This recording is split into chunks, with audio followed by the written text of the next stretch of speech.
Queens, welcome to In Real Time, the sassy, no-filter business podcast where we catch founders mid-pivot, mid-meltdown, and mid-magic.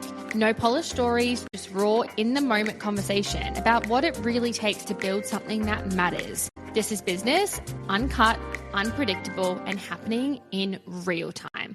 So let's get into it. Sophie, welcome to In Real Time. Thank you for having me. Oh my God, we were just talking before and I was like, okay, we need to do the podcast and then we can talk after. I know, I feel like we would just yap here for a few hours before even doing anything. May as well just do it on the pod. Truly, honestly. I want to introduce you. Not that I think anyone needs to be introduced to you. I think people know exactly your brand and what you're building. But Sophie's building Seoul Tonic currently in this climate over in New York City. Your history is from being from the corporate career. You worked at EY and Red Bull. You're the winner of Food Stars, which I actually was so funny. I was listening to a bunch of your I've listened to all the podcasts that you've been in because I just find your story interesting and I think we probably follow the same podcasts. And I never knew that about your story until about 6 months ago. Really? Yeah. You know what? I have met a lot of Aussies who I just assumed would know that. Yeah. And a lot of them had no idea. It's and so it's such interesting. a weird, and I always say, like, if this was 10 years ago, I would be 100% a C-lister celebrity. But because of Netflix, like, no one watches Channel 9. Yeah. So it's such a funny... It's crazy. Yeah. And I was listening to it and I was like, what? And then I had a look and I was like, oh my God, that's insane. I just know you from what you're building and like your presence. Yeah. You've moved to New York for like extra expansion. Yes. And I feel like when I first came across you, we were known for being highly visible and founder-led content. I know that you're kind of stepping away from that a little bit now, but that's kind of what I knew you from. Like you were building this, and you still are building this brand, and I think it was so public, and what you were doing was so bold, and I think your story was so incredible. So I want to start by saying, what are you moving through in real time at the moment in business? Well, it's a really good question. Like you mentioned the founder-led thing. I think I never had a presence on social media. I was when you work in a corporate career, it's kind of frowned upon, right? Like I was in finance and strategy roles. It wasn't really a thing. You can't really like document in the office. I couldn't do in the office fits. I know some people do that. That's fine. I just didn't feel comfortable doing it. So it was actually the TV show where Channel 9 said, you need a presence on social media because if we go live, which we were, like they were going live, people need to look you up and have something to look at. Okay. And I was like, that's so true. Maybe I'll start a TikTok account because none of my friends are on TikTok. Yeah. Everyone was just on Instagram. I was like, I'm going to have a whole different audience here. No one will know me there, but it will also help with the show. Yeah. So that's why I started TikTok.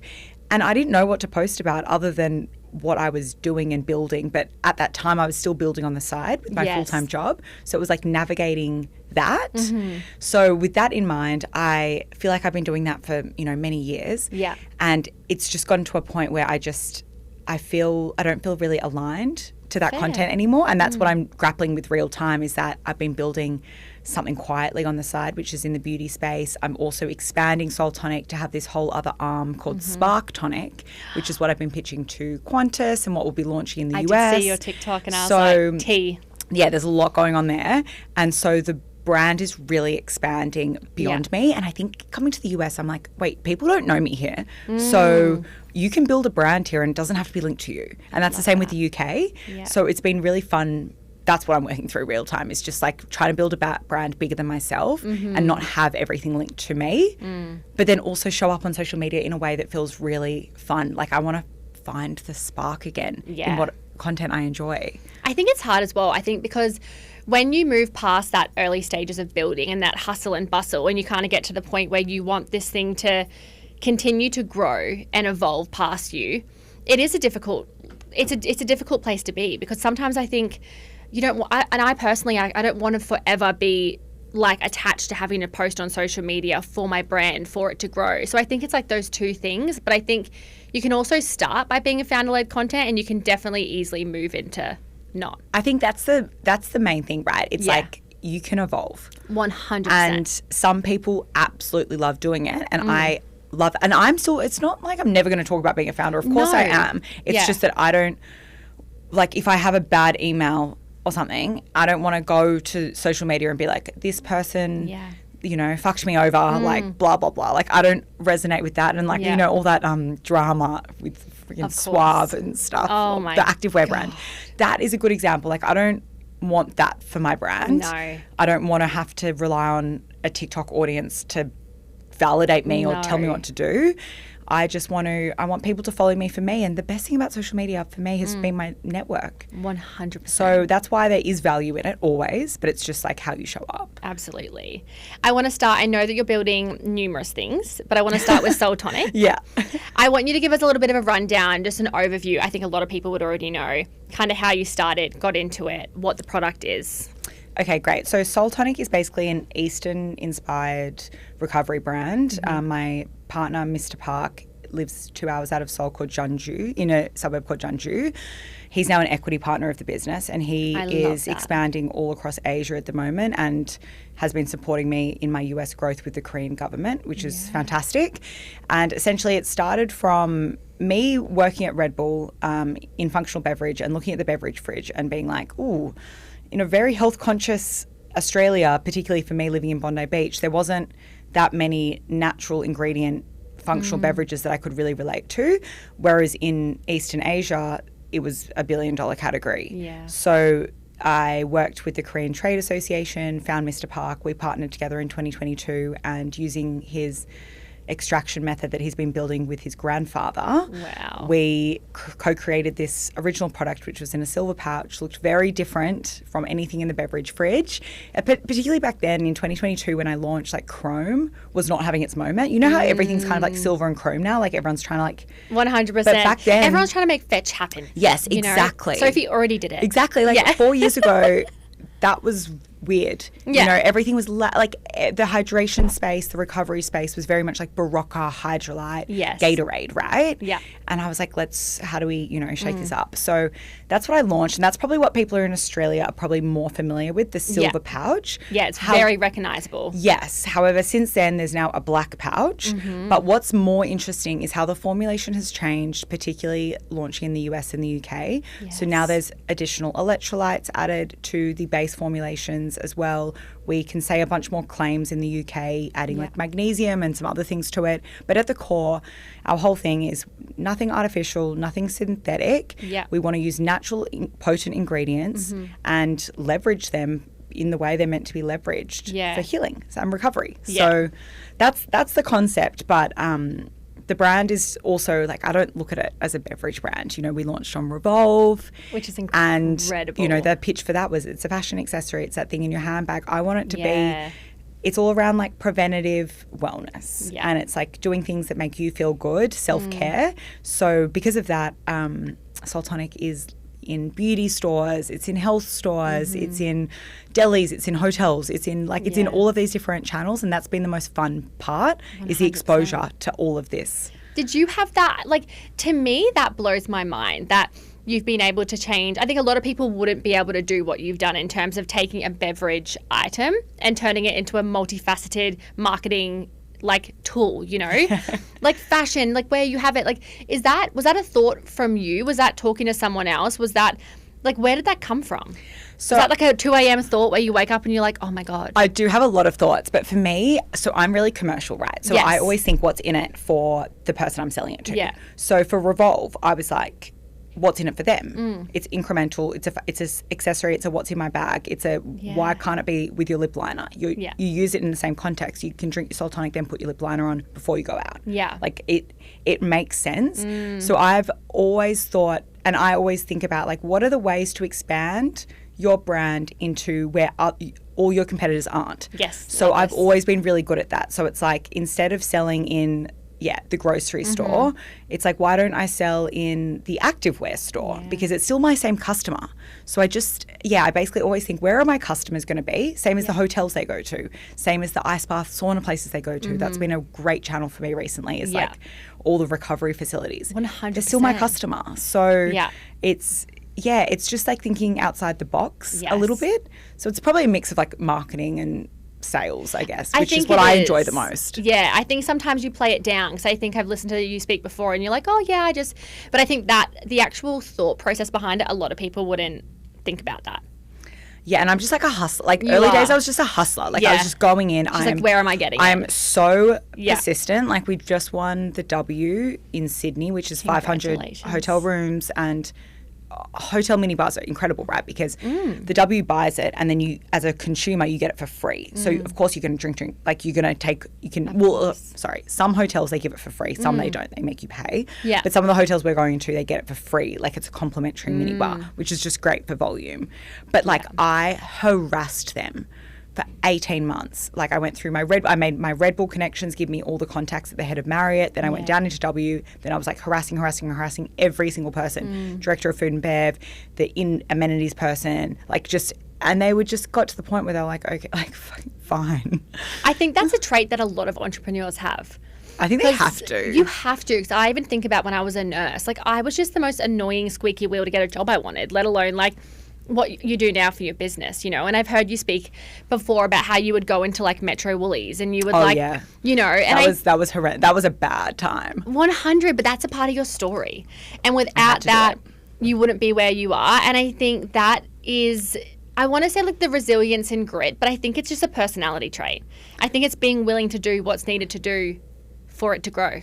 I think so. I think the Woolies thing, you know, I was either not going to launch or I had to hand deliver to every single store because there was like supply chain issues. And I was like, well, of course I'm going to launch in Woolies. Like I'd be dumb not to. Like that's crazy. I agree. And to me, it comes so naturally. And people, I get asked on podcasts and I'm sure you do too. It's like, how do you develop that? Like, what is that? And sometimes there is no answer. It's just, it's something inside of you that you have or you don't have. And yes, you can, you know, keep building on that muscle, which is that grit. But I just think, like, it comes naturally to me to want to do it. It's in you or it's not. I completely agree. Yeah, like for you, like to have all of this growth and like you're obviously driving it in all of these different ways. It's like not everyone could do that. No, I think it takes I mean, they always say it's like partly delusion, right? Like you have to have blind optimism. You have to have blind optimism because if you knew what it took from the beginning, you probably wouldn't start. But then you're so far in, you're like, well, I'm doing anything. And I was having a conversation recently with someone and they were like, oh, what makes you still do what you do? And I think it'd be the same as you. I'm like, there's no other option. Exactly. There is only the one path. Exactly. So if that means climbing Mount Everest, I'll fucking get me pick out and I'll be to the top. Totally. No, I completely agree. You know what I mean? And once you're in it, you spot other things as well. Like you keep like building and evolving and like you can change whilst 100%. You're in it as well. I want to talk, I know that you're predominantly B2B. Yes. Your D2C, like, will you forever push more B2B? Is that your main channel, a revenue driver? Because I feel like potentially there is, and this could be just me as a consumer, I feel like there's such a big move at the moment. Like when I think of like if I wanted to buy a Seoul Tonic, I would probably, and maybe it's because I'm a business owner for my warehouse, I would probably buy bulk like D2C. But what do you think that looks like for Seoul Tonic, and is that something that you have thought of more? It's a very like topical question. Of course. So in Australia, we're probably around 85% like retail, wholesale, so B2B. But that was purely because when I launched, I didn't really have any marketing budget, of course, to scale ads. So yeah, we have like natural orders, and it is more bulk. You know, you will get like Universal Music or something who's like hosting all these events and stuff, and they'll buy, you know, hundreds and hundreds at a time. Or we have people on subscription who are getting a 48 box every month or 2 months. So we definitely do have it. It's just not been the biggest driver for growth because like Woolworths and like Dan Murphy's, they're ordering pallets and that, you know. And you've got to maintain the growth of that. 10,000 units at a time would be in an order kind of thing. Like, so it's just, how do you compare to that? However, that's all changing in the sense that in America, way more people order everything online. So I think there's a bit of a mentality thing in Australia. People don't think to buy a beverage online. They think to buy it at their grocery store, or at their health store, or wherever they are. But here in America and the UK, everyone buys everything on Amazon. Everyone's used to order everything online. Everyone's obsessed with convenience. And they also just buy more of everything. So you go into a bodega here and the beverage selection is crazy. Out of control. It's out of control. So I am actually about to do a big D2C push in America, so the US and the UK, and actually properly, I haven't run any ads yet, so properly run ads, and because I'm now, warehousing's fully set up, we're ready to scale, got enough stock in, and that's the focus for the year, is being like, how much can we just scale through D2C?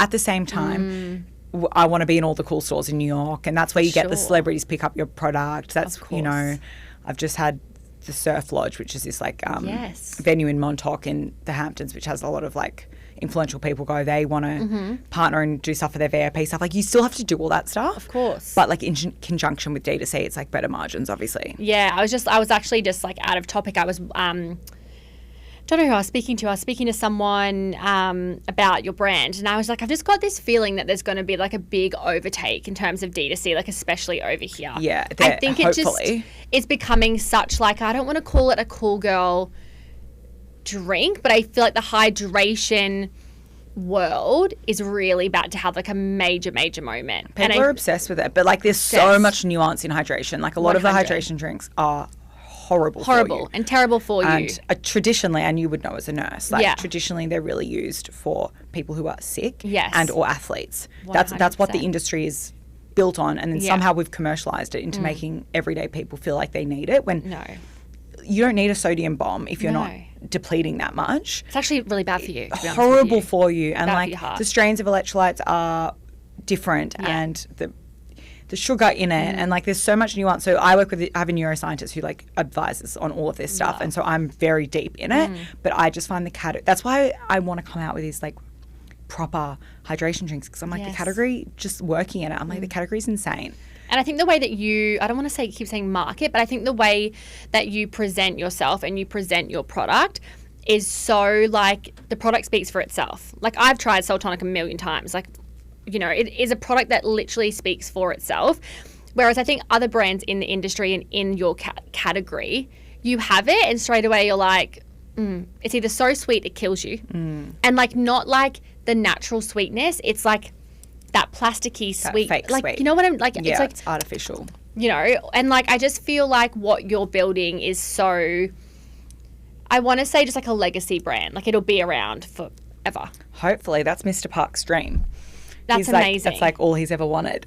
That's incredible. He's like he's got all of this space in Jeonju and he just like wants to like open more and more factories. He's so cute. Oh my God, I can't deal with him. But that's his dream.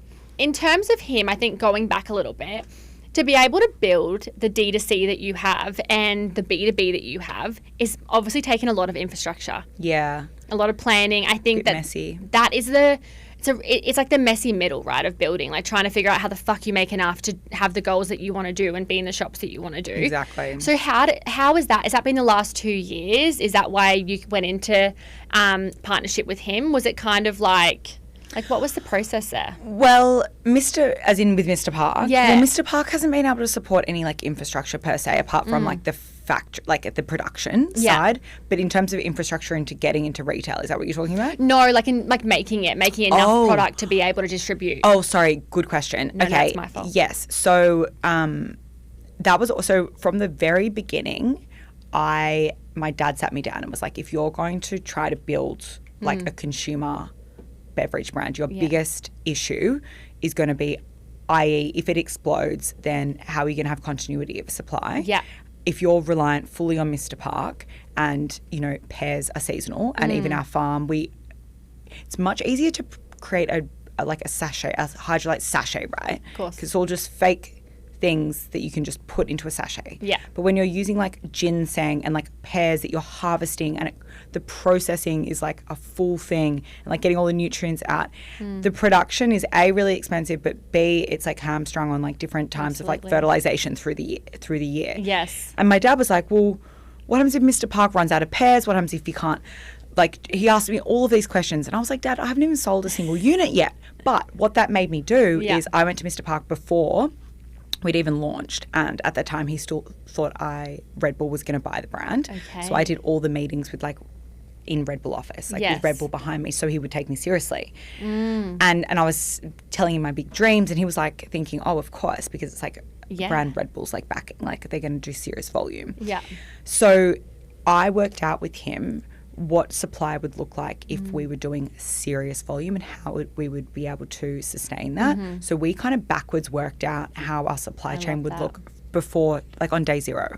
So we've never had an issue with that. So that means that going to the UK, going to the US, doing constant containers to Australia, we've been able to facilitate it, even to the point that Mr. Park wants like more. He wants to be able, like he's king. Like we have this amazing hiring process where we only hire elderly people in the local town to give back, and women. Yes. Elderly women who wouldn't get a job. And there's a lot that fit in that category. So we've got plenty of people who are ready to come in and help join the team and help work. So supply chain has never been an issue. That's amazing. But there's been issues in terms of like the freight and like the actual like logistics of it, but getting the product and the infrastructure around production has been fine. How is, when you say like freight and getting it over here, what's been your worst experience? Oh, just like container delays. Like I've had my containers like held at customs for weeks, and they charge you like thousands for these like holds, and like and then you pay any amount just to get it out, and it's like, well, I just paid more, like so much for this that it doesn't completely fucks your revenue. Yeah, even if I sell all of this, I'm like not gonna make $1. Yeah. So things like that, and it's just boring. I hate that kind of work. And like with going into the US has different regulation, and the UK has different regulation. New Zealand's even freaking different. Yeah. It's just a nightmare. I'm like, that would be my favorite hire would be just a supply chain person. Yeah, that's insane. Speaking of hiring, who is on your team in terms of contractors, staff, content? Like who does Sophie's team? Because I think this is one thing I really want to chat to you about, because I know you do so much yourself. I do. And it blows my mind. Yeah, so until recently, it was like very lean. But now with so much going on a global scale, I'm like, nah, like we need to stop. So basically, first of all, I really rely on distributors a lot. So, and they really support me pushing out to stores. I have 4 warehouses, but they're like contracted warehouses. But I work really closely with each warehouse team. Is this like a 3PL kind of? It's a warehouse and 3PL. Okay. So it has to do both. Yes. Because they need to do big pallet drops into other distributors. They need to do B2B drops. Yeah. Amazon wrapping. They need to do all that side. But then they also need to facilitate my online store. Right. And every warehouse has to have that capability. And then globally, I probably have like 10 distributors to supply all the different stores and channels and that. I have a CMO in Sydney. And then I have 2 content girls, one for the global TikTok, one for the UK TikTok, because that's separate, because that's linked to TikTok Shop and has to be posted in London to get any traction. Insane. I've just brought on probably my favourite hire, which is like a head creative she's a Melbourne girl, lives in London, and she's doing all my new packaging, graphic design, email, web, just overall creative strategy across everything. And she's 4 days a week. Dream. And she's incredible. I love her. Like the new packaging for our new products. Like actually, I want to show you while I'm on this podcast. Show me. A live reaction to it. I feel like the creative, like those hires are like, I'm obsessed. I'm sitting here like so envious. I'm like, it's the best. I need But all the back end op stuff, unfortunately, I still do all of that. Which I think, just for anyone listening, is like, I think it's major. So that's the new... Stop it. So that's the one that I want for Qantas. That's the one that they've been trying and everything. That's one that will be for Qantas. That is so sexy, man. And then that's the other one. Wow. And then... Oh my God. So they're 200 mils, so they're double. That is just phenomenal. I'm obsessed with them. 8 calories, like really fresh. Like fresh yuzu, fresh lemon, like Korean strawberry. Oh, so good. Oh my God, phenomenal. I'm so excited. I'm so excited for these products. I can tell. She's like, I can't stop thinking about them. I've got so many partnership ops as soon as they launch here. Like I'm bringing them straight to America and Australia, but at the same time. Which is so exciting, isn't it? Because you've built out Australia, then you've built out the US, and now it's kind of like, it's like you're like Candyland. Because you know them both. So now bringing out a new product, it's just like, it can be enjoyable. Exactly. And also I'm kind of like, if I can sell a very niche product like what I've been doing, I'm pretty sure I can sell that. You're fine. Yeah. That is so exciting. Yeah, I'm pumped. Oh my God. So you've just brought her on. You have your 2 content queens. Content queens, her CMO called Johnny. Yeah. In Sydney. And then like leveraging freelancers, and then distributors, teams, and that kind of thing. Yeah. And then the rest is just me. Literally. But there's so much you can do now with AI. Like honestly, like I'm actually glad I don't have too many people, because now I can like figure out what the best structure is. Of course. I agree. I think when you put structure in too early, then you put probably bums in seats that didn't really need to be there, and then you got to remove it around. And I think it's quite hard. Yeah. How are you?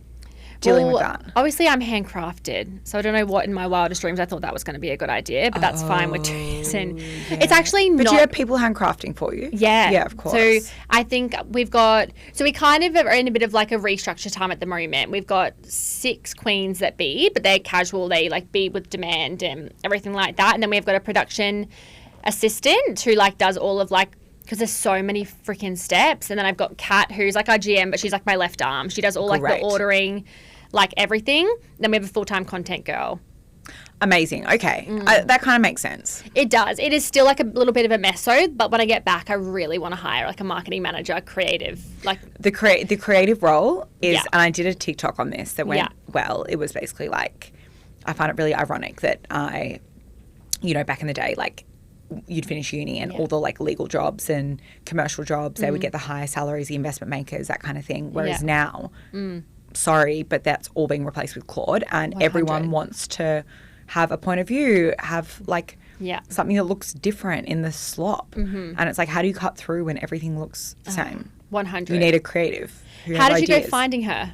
Was it just a Seek ad, or was it a referral from a friend? Everything I've ever had has been people coming to me and pitching to me, and I've been really lucky. That was for all my other roles. I already knew. She's a girl called Sophie Dicker's younger sister. Sophie Dicker has this podcast called So Invested with Maddie Guest. I don't know if you know. She's part of it. Yeah, she's great. And so I know Soph. Yeah. And then I was introduced to her younger sister because my partner, Nick, knows her partner. They were like, they're years apart at school. Nick's older. Yeah. So we'd actually met up with them last year in London because I lived in the UK for 2.5 months last year. Yeah.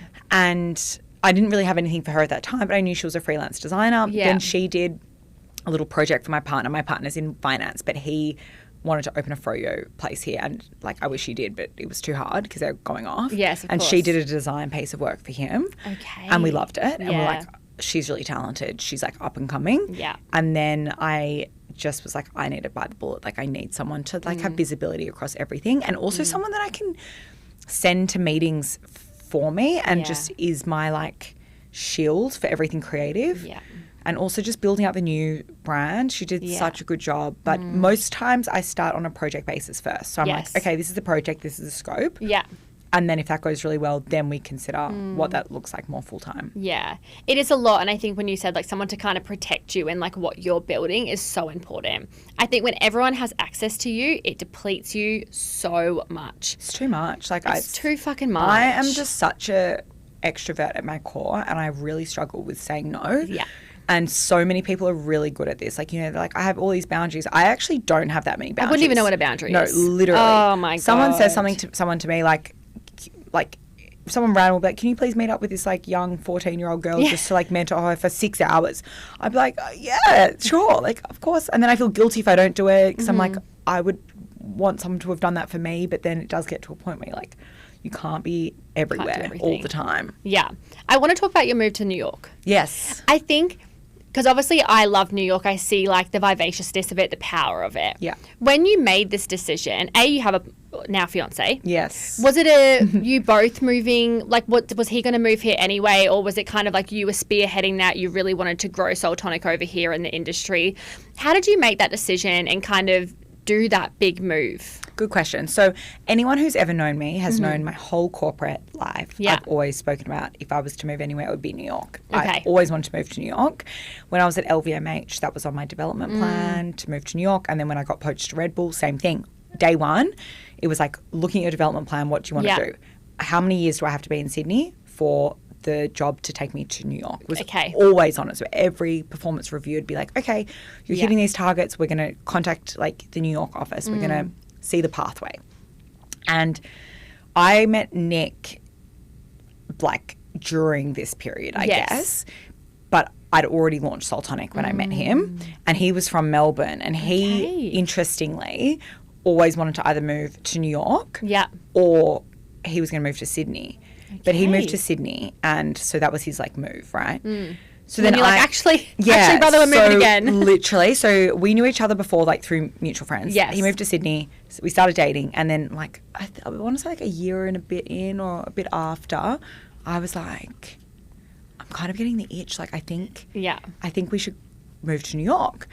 And at that point, I'd won the show. Yes. Red Bull was like, what's the go? You've won a national TV show. Like, you can't keep working here. Because until, like, the show aired, I was still working full-time. Yes.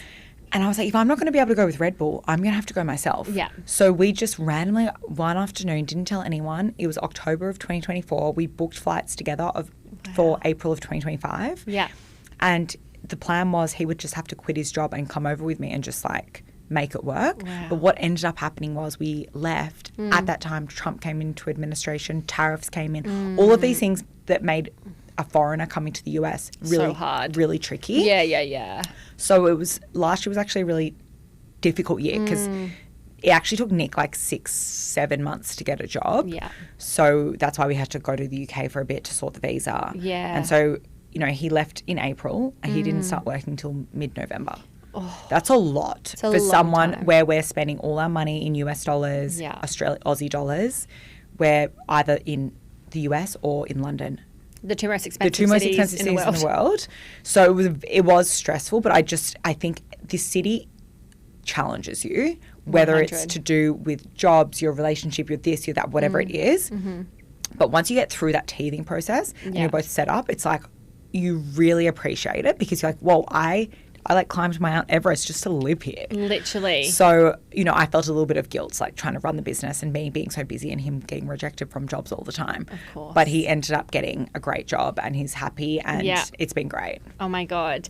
Do you see, like, in terms of being a founder and coming over here for Seoul Tonic, has there been like major growth from just being in the city? Oh, it's incomparable because I was selling into stores organically from Australia already. But I can't explain since I've been here. I mean, the smallest example is, going to our friend's house in the Hamptons and just walking around Southampton, going to this cool grocery store, told them my story. They asked to order that day. And then a month later, Bethany Frankel goes in, this as well. Picks up the product, makes a 3.5-minute video on it, sells me out. Yeah. That wouldn't happen because I wouldn't be walking around Southampton. I wouldn't, all of these little things. The same as like some of the grocery stores. I mean, now it's like influencers go to these stores. Of course. So they drink it and then you just have this you just wouldn't. And on top of that, the opportunities that just come by people knowing you're here, like posting a TikTok saying you've arrived in New York, just like that alone, you get people hitting you up because people in New York are so used to having to put themselves out there. There's no weirdness about messaging someone being like, you look cool, let's meet for coffee. Yeah. Whereas in Australia, there probably is a little bit more of that cool factor. Like you don't want to seem too keen to meet someone. Yeah. Whereas here, no one. That's not seen as lame. It's seen as like cool. Absolutely. So that's like it is true. Like the minute you land here, stuff happens. But on the flip side, it's expensive to run a business here. You have to probably use your Australian dollars to set up and pay in US dollars. So there's this kind of teething process where you are going to be spending more than you're probably making. But once you hit that inflection point, you then start earning US dollars, and it becomes like a bit of a, I don't know, just. You realise it's the overall growth, I think, because I think even being an Australian, like for example with Carmate, you get US orders and you think like this country has got so much money, like it does compound. You know what I mean? And I can imagine, obviously it's a nightmare for me because you got to pay tariffs, and then the tariffs have just gone up and whatever. Have they gone up? I wouldn't even know. I think he's just made them up. He just put them up again last night, which whatever. At this nightmare. Point. Thank God for local warehousing for me. I'm like, I can't. 100%, because it's an absolute nightmare. But I think something about this city is just like literally the connections that you make and the ability to be in the rooms with people who will do more from your business than I think you could ever do in Australia. It's actually wild. Like I actually can't explain it. Like I've met up with the crazy, like all the cool VCs. They're all connecting me with their portfolio companies and this and that. And then you get invited to this. It's just insane, but just the consumption. Yeah. Like people just buy more. They don't need to be educated. They see something, they like it, they buy it. They don't care. They don't need to be targeted 10 times. They don't need to see it on the influencer and then this. They just need to see it once, then they will buy it. You know what got me thinking yesterday? I was in the Millie Savage shop in New York City. Yes. If anyone doesn't know, Millie Savage sells like solid gold. Like she literally just sells solid gold and sterling silver. It's all like over 3,000 USD, most of it. And her shop was fucking packed. And I thought, never in Australia. No. Never you'd get in like Australia. one person a day and like you'd pray that you make the sale. Literally. And I think that to me yesterday, because obviously Carme's jewelry, I was like, bro. You would do so well. It's like not even a question. It's insane. Because you also get such a diverse range of people. Yes. And also people express themselves more here. Yes. And I think your brand, to me, it like allows people to express Screams themselves. US, yeah. And like, to be honest, a lot of the fashion in Australia is like about not expressing yourself. Yes. So it's like, I don't know. I think, I mean, I express myself more here. Like I buy way more vintage. I don't know. I just can be whoever I want. I don't care. 100. Like I can dress If up. I walked around, you should see what I wear in the Gold Coast, Sophie. I actually can't. Literally. I can't imagine. I potter around my warehouse where there's like just full of men in construction and they all look at me and I'm like, yeah, great. Yeah. And even my staff sometimes the are Gold like, Coast would be tricky because I feel, is it not just like activewear and like it's just, basic stuff? activewear and whatever. Not me though. I trot around with all of my bright colours and everything, I love that. which I love, but I do think over here I'm like, it's just like a different world. But that's your brand. That's you, and that's why 100. You built such like good brand equity. 100. I want to ask 2 more questions. Yeah. Number 1 is funding. Do you see funding anywhere in your future? Do you see yourself ever wanting to take on funding? Because I know you're bootstrapped. Yeah, it's such a good question. It's so funny. I just want to say that when I listen back on podcasts, it's just so funny listening to podcasts over the years and seeing like the evolution of my answers. Of course. Because if I was asked this same question even 3 months ago, my answer would be different to today because things evolve and change, and obviously. So I am in a position now where I am going to take on a little bit of funding. It's going to be in a different format and something that's way more me. Yeah. As I said, I'm a commercial girl. I'm a finance girl. Yeah. I know how funding works. I have a lot of friends who are VC, venture-backed, massive US founders. I'm going to be doing this thing where I'm going to be getting some funding via a convertible note. Okay. And that will mean that there will be a discount at my first round. Okay. And basically this, the way that I'm getting funding is the group that is funding have joint targets that they have to meet as well within the first year. Love this. Revenue targets in the US. Okay. And if they hit it, then it triggers a little bit of an equity trigger. Okay. And it's a kind of a anti-VC new age funding, and I'm really excited about this. I love the team behind it. They are really clever with what they're building. They're also building an AI product. Of course they are.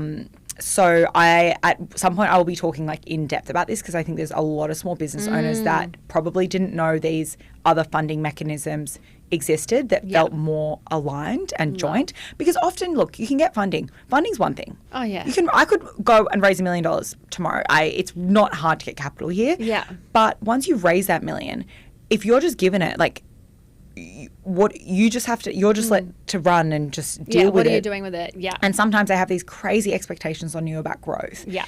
And is it worth it? I think sometimes people toe the line and it ends up being more stressful. 100%. 100%. If you have to start submitting these like monthly insane reports that is actually pulling you away from the business, or you have different growth alignment expectations, or you want to take on this partnership that's going to be a long-term play, and they're like, no, do this quick thing, but it could devalue the brand. Do you know what I mean? There's so many things. So I have realised that bootstrapping to the UK and the US at the same time is ridiculous, and I can't believe I've been able to do it to this point. Yeah, I've been so lucky with having a rent-controlled apartment, having family friends that own the buildings in New York and have given us a really good deal, because otherwise I would be fucked. Incredible. And also, like, thank God my partner has a job, because again, we wouldn't be able to do this. Of course, yeah. But I've been able to set it up in a sense that it's ready for scale. So I'm in a much better position had I needed to raise before coming. So I feel really good about the place that it's in. But it's like, for me, I want to launch all these new products. So I'm like, my MOQs are 120,000. Of course. Per order, per change, per country. You have to change the labeling. There's massive health considerations. Huge infrastructure to build out. So yes, I am going to be taking some capital in the next 3 months. Amazing. Which I'm really excited about because it's going to be in a fun way. Yeah, it's also just like super exciting to be at that stage where then, you know, it gives you that mammoth opportunity to just grow the way you want to grow. Exactly. And they're not like on me with certain things. Like we're very aligned about what the plan is. I love it. If you were to go back to, I guess, like maybe even Sophie a year ago, not back to the very, very start, what are some tools or things that you utilize now in your everyday that you would have been encouraging yourself a year ago to do? Do you mean tools as in like platforms or tools as in like mindset tools? Anything. When I think tools, for me, a lot of it has come down to my mental shift and mindset. To me about that. Yeah. Because a year ago, I think you have to be obsessed with everything a degree for it to work. But I have been able to learn to disassociate a little bit more. So I'm still obsessed with everything, but I can look at an email and be like, that doesn't need to be answered for the next 2 days, and be really calm about that. But I think that comes from tenure, experience, realizing that, you know, when you've gone through so many blow-ups and legal issues and problems that, you know, another blow-up doesn't really like affect you anymore. Yes. Okay. But I feel a lot more calm today. Yeah. And I think that has just been a constant reminder of just trying to like remind myself that I'm not saving lives. You know, what I'm building is, you know, awesome for my personal growth and the jobs I'm allowed to do and like Mr. Park and the whole thing. But it's, you know, I'm not curing cancer. Yes. Not everything needs to be done immediately. I don't need to stress myself out to oblivion and not be a happy person. And the other thing I've implemented again is just trying to really enjoy the city for what it has, like live music, going out to a random bar, like being spontaneous. Like, what's the point in being in New York and not enjoying all of these things and just putting all these boundaries on yourself all the time? Like, I don't want to live like that. I want to look back and be like, remember all the experiences I had whilst building the business. And the business affords me a lot of them. Like, I get invited to the events, but it means go to them. Yes, you know, do the thing. Them. Yeah. So I think that has been, it's a mindset thing. I love that. And that's been the best. That's, I think, probably that you're talking about is what I'm learning. I'm moving through now. Yes. I think it's a process. It can consume you. It can completely consume you from the second your eyes open to the second you go to sleep. Fully. And the second my eyes open, I'm on my emails because of the time difference I have to deal with Australia. And then when I go to sleep, Australia's back up again. Yeah. So it does. But now I'm very good at just being like, you know what? No. That is incredible. For like that email thing. Like, so I think that's been the big, and that's so freeing because if you keep living in this constant state of stress, you're going to burn out. It's not good for you. And then it's like, literally, what's the point in any of it? Literally, what is the point? How do you go talking to your queens, like the queenies that work for you? How do you guys figure that out? Do you have meetings at a certain time? So content-wise, we're very like on text fluid. Yeah. Like a weekly like check-in. Yeah.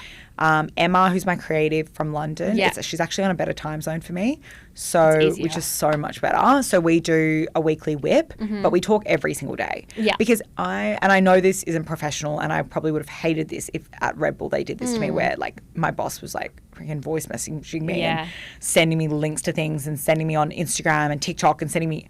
I get inspired by things at all different times during the day, and I really need to let it out. Yeah. And my way of letting things out is voice noting it, or like bouncing ideas off someone, or like trying to hear their perspective, or being like, what if we did this? Yeah. And when it's in a creative field, I'm just lucky that she loves that too. Yes. So it works for us. Whereas, you know, when you're in a corporate job, like if people are, you know, pestering you all the time. You're like, shut up. You're like, shut up. Like, you know, I'm trying to, you know, be with my friends. Like, I don't want, but when you're building a company that hopefully has a different culture, I agree. I think it's a bit more okay. And I'm a really flexible boss. Like, she's in London.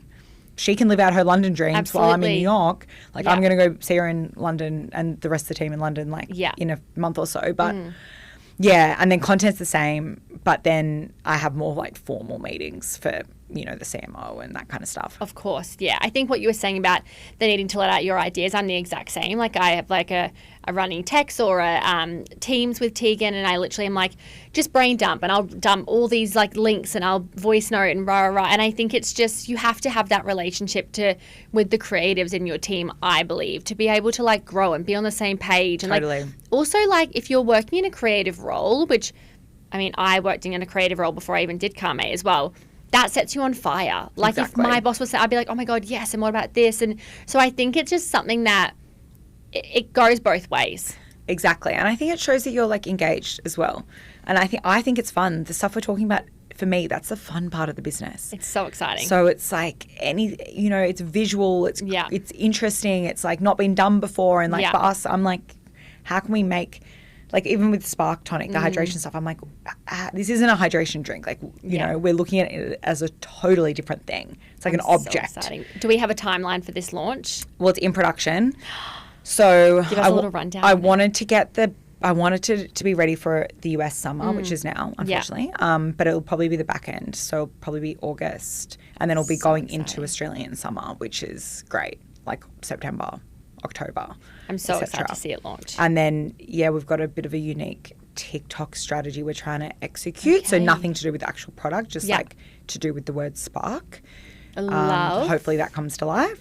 And then Emma will be amazing at doing like the Instagram, the grid, and we're doing the photo shoot hopefully soon in London. Oh my God, we'll all be watching now and being like, oh my God.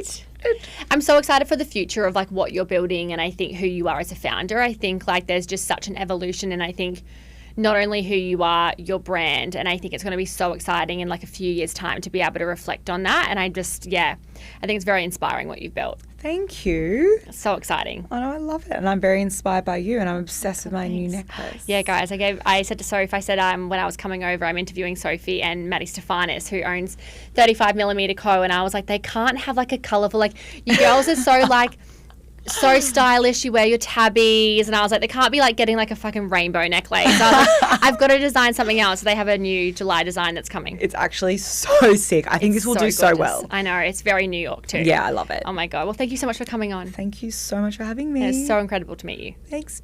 Bye. Bye.